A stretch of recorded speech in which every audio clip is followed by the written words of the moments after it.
You can't have kids, right? That's why I'm giving you this child. Be grateful. If you can't bear a child, at least contribute to society by raising one. I struggled to comprehend what was being said to me. Then, unbelievably, my sister abandoned her daughter who was suffering from a rare disease. Is this really what a parent should do? We will make sure this child is happy and make her regret abandoning her. My name is Sarah. I'm 28 years old. I've been a housewife for 8 years, married. Initially, my in-laws often pressured us about having children. My friends talked about the wonders of having children, yet also mentioned the lack of freedom, sleepless nights, and how they sacrificed themselves out of love. But my husband and I despised that. It's not that we dislike children, we're just not good with them. That's an undeniable fact. After 8 years, it seems like everyone realized and stopped bringing it up. I know it's selfish, but right now I have too many things I want to do and can't devote time to a child. Such parents wouldn't be good for any child. I was raised as an adopted child, so I'm not fixated on blood relations and even thought about adopting when I got older. My husband Henry is understanding. He always says, "If we're blessed with a child, I'll mainly take care of it and support you."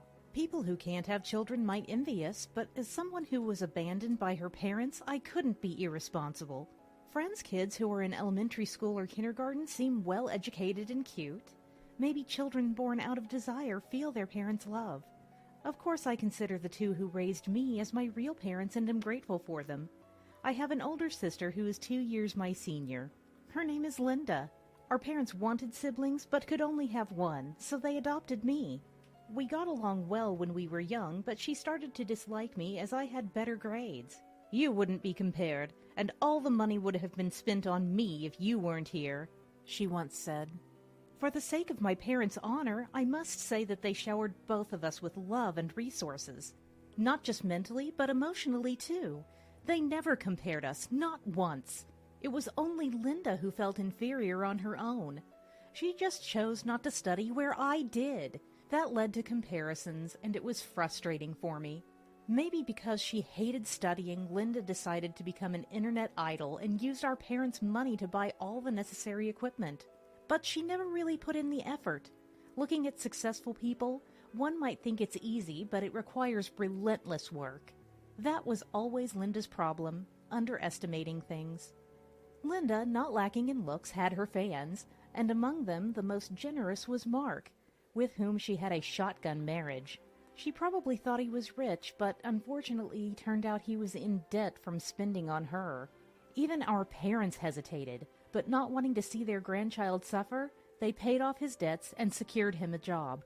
The job paid well, so my sister and her husband's lives stabilized, but Linda's poor financial sense remained unchanged, preventing them from saving anything. Then one day, Linda's daughter Karen suddenly fell ill. Actually, there were signs earlier, but Linda, being stingy, hadn't taken her to the hospital. When I arrived after Linda called me, Karen was lying in bed, connected to tubes. I was told the reason I was called. Karen's kidneys were failing. They wanted me to get tested to see if I was a match. I would have said no if it were just Linda, but I was fond of Karen.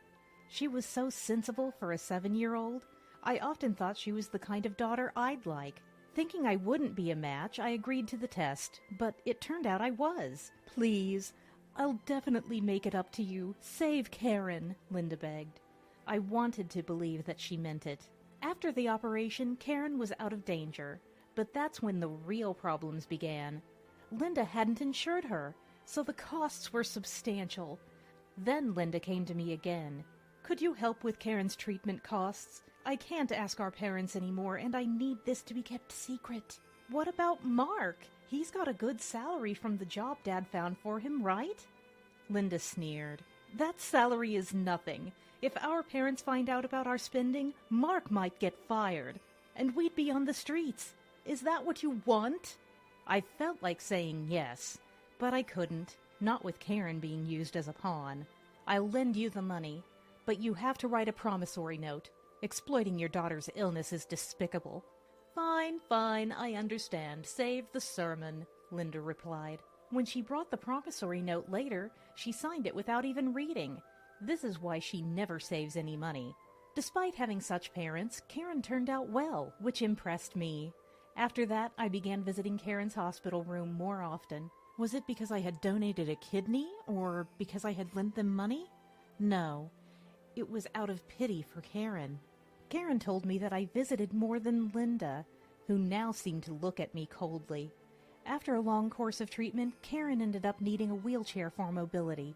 Then, on the day she was to be discharged, an incident occurred. An unknown number called, and since it was my day off, I answered. Hello? Hello, is this Sarah's phone? This is General Hospital. That's Karen's hospital. Thank you, you have the right number.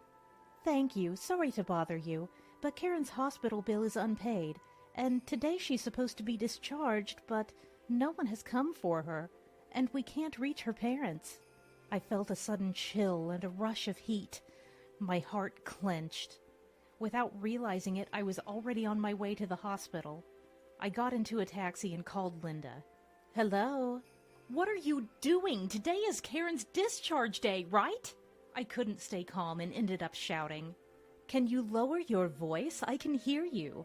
I don't want that kid, so I'm giving her to you. It's perfect since you can't have children, right? If you can't have your own, at least contribute to society by raising one. I couldn't believe it. You're the worst. Just like my birth parents, you don't deserve to be a parent. And what about the hospital bills? I could hear her laughter over the phone. Sorry, I spent it. It's hard to resist when you suddenly get a lot of money. I've been wanting to do something for a while. It's useless to tell Mark. He can't go against me. He married an idol like he wanted. He can't resist me. He's fine with getting rid of the child. Anyway, we can't pay, so if you don't take her, she might as well be gone, right? I don't remember, but maybe my birth parents were like this. I thought this was my battle of mourning, a revenge against the parents who abandoned me. More than anything, I couldn't stand to hand Karen over to Linda. Fine, I'll pay the hospital and surgery bills, and I'll take Karen as my child. Consider it a severance payment. Really? I was worried about how to repay the money I borrowed, but you'll pay that too? I've gained a total of $100,000, plus I can reset my life. Getting rid of a daughter in a wheelchair? I should have another child and have them support me in the future. Linda's reason for having children was the worst. I didn't want to talk anymore. I hung up, apologized to the hospital repeatedly, completed the payment, and through lawyers I arranged a private adoption for Karen to officially become our child. Karen became our child officially. I thought Henry would oppose it, but when I timidly told him afterwards, he said, "That's why I love you. I can't forgive Linda either. A family of 3 will surely be fun." And I ended up crying. I'm so grateful to have married such a wonderful person. And that's how Karen officially became our child. My parents probably thought it was best for Karen's rehabilitation and care to be with us. They even offered to help, and Linda seemed a bit resentful.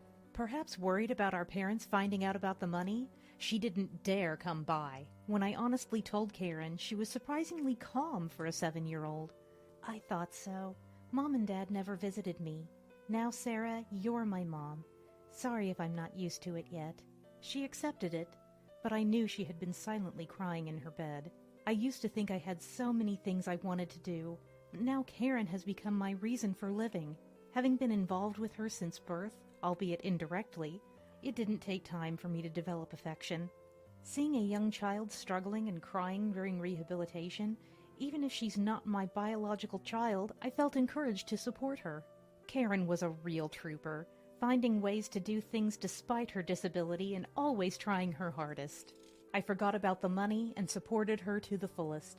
With the help of my parents, Karen grew rapidly. Thanks to rehabilitation, she gained some movement in her right leg. She still needed a wheelchair, but she was able to do more. When Karen turned 9, she said, "Mom, I want to be like this person." By then, Karen had gotten used to calling me Mom and Henry Dad, and she showed me a video. It was a video of a blind pianist. That's cool, but it must be hard, right? Don't you need a special sense for that? To that, Karen just opened the piano app on her tablet. Then she casually played the piece from the video. I'm shocked! That's amazing! Did you practice a lot? Well, I just listened and remembered it.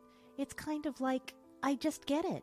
Curious, I played a commercial jingle from TV and asked, "Can you play this?"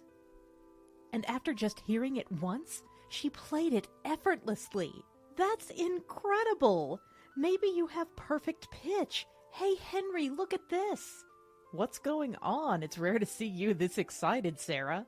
We repeated the whole interaction again. Let's buy a grand piano. And for that, we need a bigger room. Maybe we should build a house. In these 2 years, Henry had become a doting father, always spoiling Karen. 5 years later, Linda, through our parents, reached out. Linda and Mark came for the discussion. I left the kids with my parents and decided to talk in the living room of my childhood home with Henry. I didn't want them to know our current address. My parents were waiting in another room. So what do you want? You moved away and cut off all contact. And what's with that figure? I hardly recognize you. I've had some issues with my weight, but that's not important right now. I had heard from my parents that Linda was in the middle of divorce proceedings, apparently due to infidelity, and she had gained a lot of weight from overeating and drinking. Mark was there, seemingly coerced by Linda. He probably wanted to see his daughter one last time. He seemed disappointed not to see her there. Since then, they hadn't had any more children, and I thought it was poetic justice.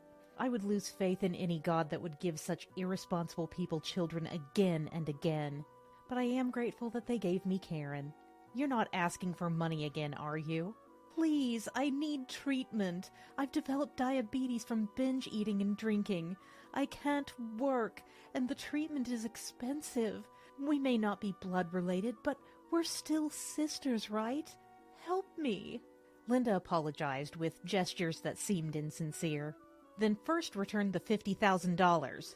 Linda looked confused. You didn't read the promissory note, did you?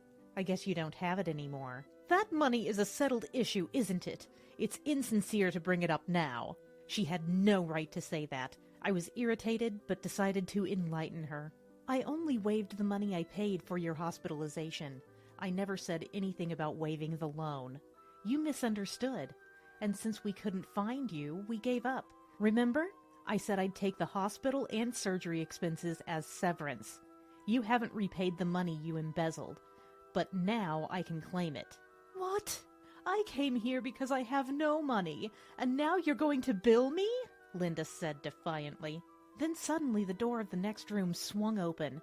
There stood Karen, dignified, even with a cane. Her face had taken all the good features from Linda, making her an extraordinary beauty.